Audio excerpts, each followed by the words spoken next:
ओम नमः शिवाय। श्री शिवाय नमस्तुभ्यम। जय श्री महाकाल। तो आज सुनेंगे हम पुण्यदायी रमा एकादशी की कहानी।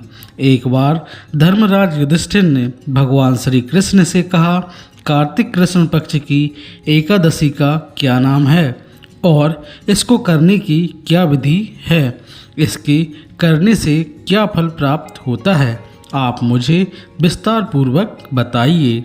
भगवान श्री कृष्ण ने कहा, कार्तिक कृष्ण पक्ष की एकादशी का नाम रमा है। यह बड़े बड़े पापों का नाश करने वाली है।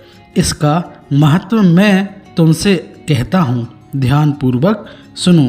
प्राचीन काल में मुचुकुंद नाम का एक राजा था। उसकी इंद्र के साथ मित्रता थी। साथ ही यम, कुबेर, वरुण और विभीषण भी उसके मित्र थे। यह राजा बहुत ही धर्मात्मा, विष्णु भक्त और न्यायप्रिय था। और इस राजा की एक कन्या थी जिसका नाम चंद्रभागा था। और उस कन्या का विवाह चंद्रसेन के पुत्र शोभन के साथ हुआ। और फिर एक दिन शोभन अपने ससुराल आया। उन्हीं दिनों पुण्यदायी रमा एकादशी भी आने वाली थी।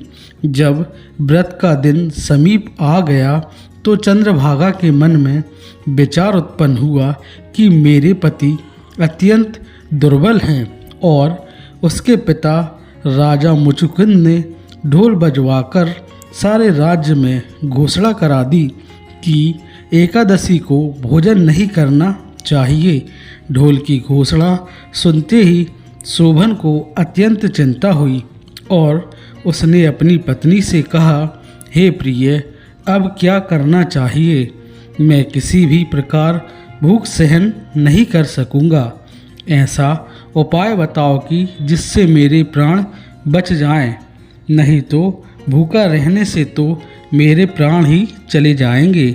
चंद्रभागा कहने लगी, हे स्वामी, मेरे पिता के राज्य में एकादशी के दिन कोई भी भोजन नहीं करता। यहाँ तक कि हाथी, घोड़ा, ऊंट, बिल्ली, गाय, यह सब भी अन्न जल ग्रहण नहीं करते। तो फिर मनुष्य का तो क्या ही कहना। यदि आप भोजन करना चाहते हैं तो किसी दूसरे स्थान पर चले जाइए, क्योंकि यदि आप यहीं रहेंगे तो आपको अवश्य ही यह व्रत करना पड़ेगा। ऐसा सुनकर शोभन कहने लगा, तो फिर मैं अवश्य इस व्रत को करूँगा और जो भाग्य में होगा वह देखा जाएगा। और इस प्रकार का विचार करके शोभन ने व्रत रख लिया। और उस दिन वो भूख प्यास से अत्यंत पीड़ित होने लगा। जब सूर्य नारायण अस्त हो गए और रात्रि को जागरण का समय आ गया, वह समय जो सभी वैष्णव को अत्यंत खुशी देने वाला था, परंतु शोभन को वह समय बहुत ही दुखदायी हुआ, क्योंकि उससे जागरण नहीं हो रहा था। उससे तो भूख बर्दाश्त भी नहीं हो रही थी। प्रातःकाल होते ही शोभन के प्राण निकल गए। उसकी मृत्यु होने के बाद राजा ने सुगंधित लकड़ियों से उसका दाह संस्कार कराया, लेकिन चंद्रभागा ने अपने पिता की आज्ञा से अपने शरीर को दग्ध नहीं किया और शोभन की अंत्योष्ठि क्रिया के बाद भी अपने पिता के घर में ही रहने लगी। रमा एकादशी के प्रभाव से शोभन को मंदराचल पर्वत पर धन धान से युक्त और शत्रु से रहित एक सुंदर देवपुर प्राप्त हुआ। वह भवन बहुत ही सुंदर रत्नों, देव दुर्भ मणि जड़ित स्वर्ण के खंभों से निर्मित था। अनेक प्रकार के स्फटिक मणियों से उस भवन की बहुमूल्य शोभा बढ़ रही थी। वहाँ बहुमूल्य वस्त्र आभूषणों से युक्त चवर, विभूषित नर्तक और अप्सराएं भी थी। वहाँ सिंहासन पर आरूढ़ ऐसा शोभायमान होता था मानो दूसरा इंद्र विराजमान हो। एक समय मुचुकुंद नगर में रहने वाला एक सोम शर्मा नामक ब्राह्मण तीर्थ करता हुआ घूमता फिरता उधर जा निकला। उसने शोभन को पहचान लिया कि यह तो राजा का जमाई शोभन है और यह सोचकर वह उसके पास गया। शोभन ने भी उसे पहचान लिया और अपने आसन से उठकर वह उसके पास आया और उसे प्रणाम करके कुशल होने का प्रश्न किया।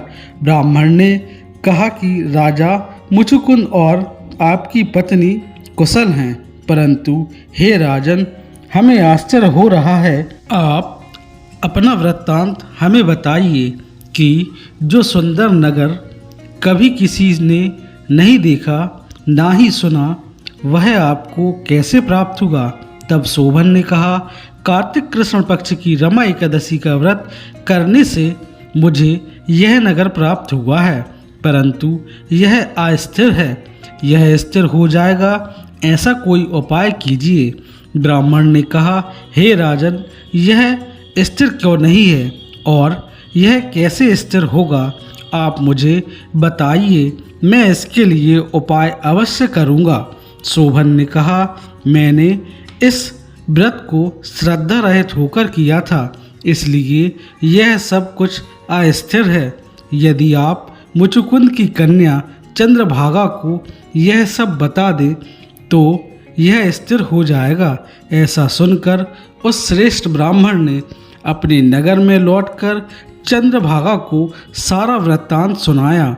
ब्राह्मण के वचन सुनकर चंद्रभागा बड़ी प्रसन्न हुई और ब्राह्मण से कहने लगी, हे ब्राह्मण, यह सब बातें आपने प्रत्यक्ष देखी हैं या स्वप्न बता रहे हैं। ब्राह्मण ने कहा, हे पुत्री, मैंने तुम्हारे पति को प्रत्यक्ष देखा है, साथ ही किसी से विजय ना हो ऐसे देवताओं के नगर के समान उनका नगर भी देखा है, और उन्होंने कहा कि यह नगर स्थिर नहीं है। जिस प्रकार वह स्थिर रह सके उसका उपाय करना चाहिए। चंद्रभागा ने कहा, हे ब्राह्मण, तुम मुझे भी वहाँ ले चलो, मुझे अपने पति देव के दर्शन की लालसा हो रही है। मैं अपने किए पुण्य से उस नगर को स्थिर बना दूंगी। आप कोई ऐसा कार्य करिए जिससे उसका और हमारा सहयोग हो सके, क्योंकि वियोग को मिला देना महान पुण्य कार्य है। सोम शर्मा यह बात सुनकर चंद्रभागा को लेकर मंदराचल पर्वत के समीप वामदेव ऋषि के आश्रम पर गया। वामदेव जी ने सारी बात सुनकर वेद मंत्रों के उच्चारण से चंद्रभागा का अभिषेक कर दिया। तब ऋषि के मंत्र के प्रभाव और एकादशी का व्रत करने से चंद्रभागा का शरीर दिव्य हो गया और वह दिव्य गति को प्राप्त हुई, और इसके बाद बड़ी प्रसन्नता के साथ वो अपने पति के निकट गई। अपनी प्रिय पत्नी को आता देख शोभन बहुत प्रसन्न हुआ और उसे बुलाकर उसने अपनी बाईं तरफ बिठा लिया। चंद्रभागा कहने लगी, हे प्राणनाथ, आप मेरे पुण्य को ग्रहण कीजिए। अपने पिता के घर जब मैं 8 वर्ष की थी तब से विधि पूर्वक एकादशी के व्रत को श्रद्धा पूर्वक करती आ रही हूँ। इस पुण्य के प्रताप से आपका यह नगर स्थिर हो जाएगा और समस्त कर्मों से युक्त होकर प्रलय आने के अंत तक यही रहेगा। और इस प्रकार चंद्रभागा दिव्य आभूषणों और वस्त्रों से सुसज्जित होकर अपने पति के साथ आनंद पूर्वक रहने लगी। हे राजन, यह मैंने रमा एकादशी का महत्व कहा है। जो मनुष्य इस व्रत को करते हैं उनके भ्रम इत्यादि समस्त पाप नष्ट हो जाते हैं। कृष्ण पक्ष और शुक्ल पक्ष दोनों की एकादशियां समान हैं, इनमें कोई भेदभाव नहीं है, दोनों समान फल देती हैं। जो मनुष्य इस महत्व को पढ़ते या सुनते हैं वे समस्त पापों से छूटकर विष्णु लोक को प्राप्त होते हैं। तो यह थी रमा एकादशी की व्रत कथा। तो आपको यह कथा कैसी लगी कृपया कमेंट करके ज़रूर बताएं। और आपसे एक निवेदन है, यदि आप हमारे चैनल पर नए हैं तो कृपया चैनल को सब्सक्राइब कर लें। और यदि यह वीडियो आपको पसंद आता है तो कृपया एक लाइक और शेयर भी कर दें। तो ठीक है, ओम नमः शिवाय, श्री शिवाय नमस्तुभ्यम, जय श्री महाकाल, धन्यवाद।